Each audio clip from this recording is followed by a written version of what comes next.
A dangerous Hurricane Dorian posing a significant threat to the northwestern Bahamas. And in sport, West Indies facing India in a decisive test in Jamaica. I'm Ricardo Roberts and this is Caribbean in 10 for Friday, August 30th. I'll be back with the details after the break. So we have to think a moment and allow ourselves to come back to normalcy or come back to our senses, because oftentimes, in this natural content of the flesh, we're drawn to do things of the flesh that are not God's way.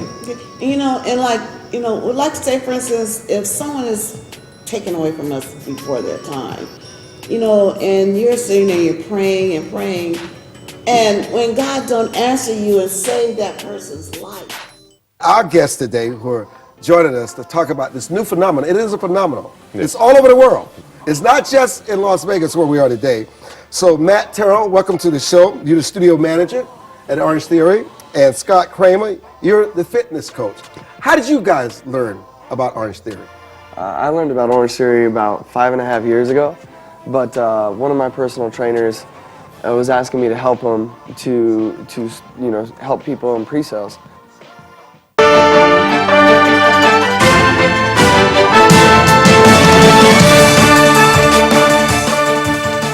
A hurricane watch is in effect for the northwestern Bahamas, with Hurricane Dorian forecast to pass near or over this weekend.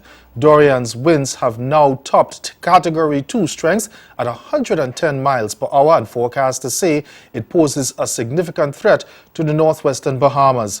The National Hurricane Center in Miami said Dorian is expected to become a major hurricane later today and remain an extremely dangerous major hurricane while it moves near the northwestern Bahamas and approaches the Florida Peninsula into early next week.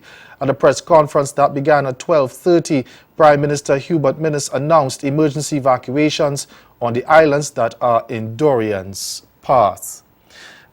At 11 a.m., Dorian was located about 480 miles east of the northwestern Bahamas and is moving towards the northwest near 10 miles per hour.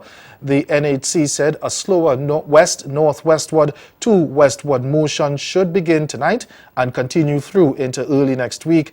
And on that track, the core of Dorian should move over the Atlantic well north of the southeastern and central Bahamas today, and tomorrow be near or over the northwestern Bahamas on Sunday. Over in Trinidad and Tobago now, the General Secretary of the National Trade Union Center, Michael Anisette, is calling for a repeal of the Sedition Act, saying it is outdated. His call comes on the heels of the detention of President Watson Duke and ahead of a sedition charge possibly being laid against the trade unionists.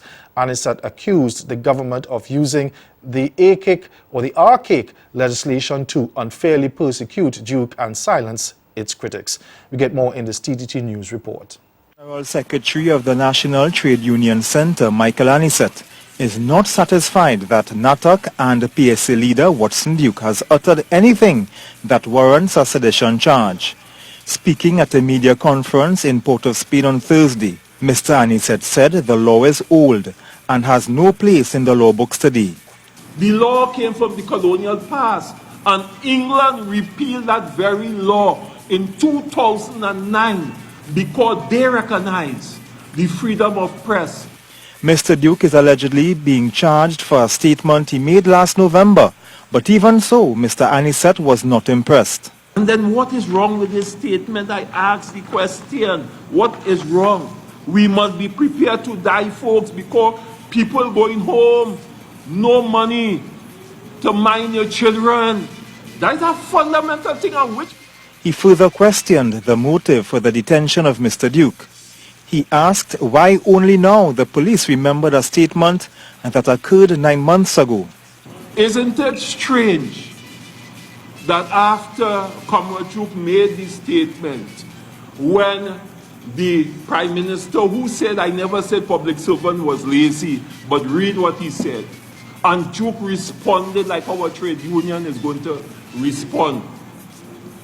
Don't you find it strange that he was arrested all in a sudden? Mr. Duke has been warded at the Port of Spain General Hospital, where he remains under police guard. He was previously warded at the Eric Williams Sciences Complex and is yet to be charged after being detained by police since Monday. And just to give you an update, Watson Duke has been officially charged. He appeared before a Port of Spain magistrate's court today. There he also complained of feeling unwell and has been returned to hospital, and we'll give you more of that story in our subsequent newscast.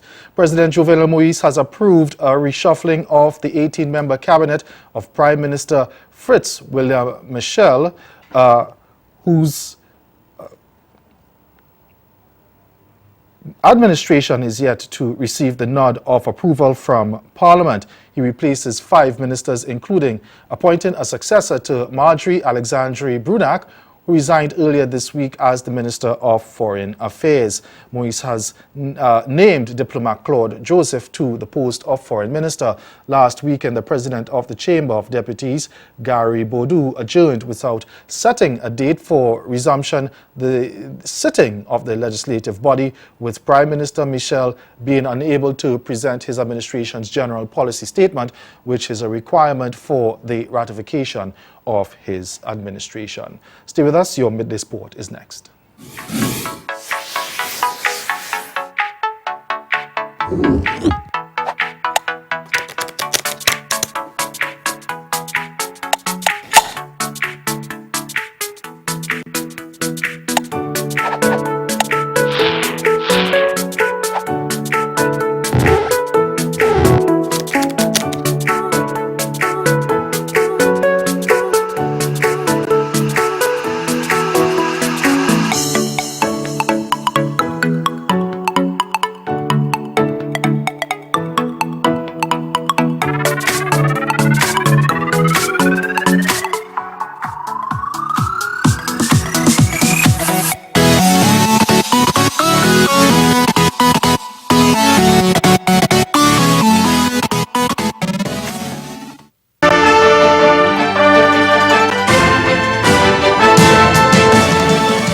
Six days after a 318-run drubbing in the opening test, West Indies are trying to pick up the pieces and turn the tables on India in the critical second test underway at Sabina Park. After winning the toss, West Indies scalped 2 wickets in the first session.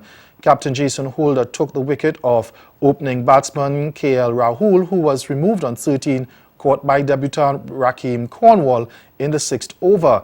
Now the off spinner all-rounder came back and removed Cheteshwar Pujara for 6 after 15 overs. India is currently on 72 for 2 after 30 overs.